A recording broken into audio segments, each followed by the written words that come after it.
अब इसको कहते क्या हैं ये तो मुझे नहीं पता, लेकिन ये कि अब खा के फिर हम आपको बताते हैं कि ये कैसा है। जी अस्सलाम वालेकुम, मैं जर्मनी से बर्लिन से एक दफ़ा फिर आपके साथ मौजूद हूँ। यहाँ पे एक अरबिक रेस्टोरेंट है। यहाँ पे आज सुबह सुबह हम लोग नाश्ता करने के लिए आए हैं। बहुत तारीफ़ें सुनी थी और यही सोच कर आए कि इंशाल्लाह देखते हैं कि क्या मिलता है खाने के लिए। और यहाँ का रश बता रहा है कि मतलब जितनी देर से हम बैठे हुए हैं और जितनी लंबी लाइन लगी हुई है उससे अंदाज़ा हो रहा है कि वाकई यहाँ पे कुछ ऐसा स्पेशल है। तो इंशाल्लाह फिर बताते हैं।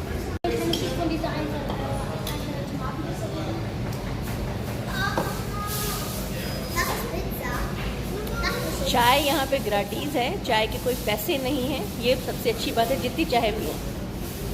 जी हमारा नाश्ता आ चुका है। ये अरबिक नाश्ता है, पंकी शास्त्री रेस्टोरेंट है। अगर आपको इसको टेस्ट करना हो तो ज़रूर आइएगा। ये मसब्बा है और हम इसको टेस्ट करके बताएंगे कि ये कैसा है। देखने में भी बहुत अच्छा लग रहा है।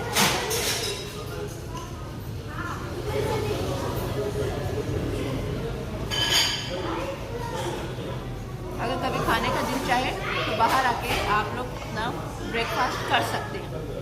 वीडियो पसंद आए तो शेयर करें, सब्सक्राइब करें और लाइक करें।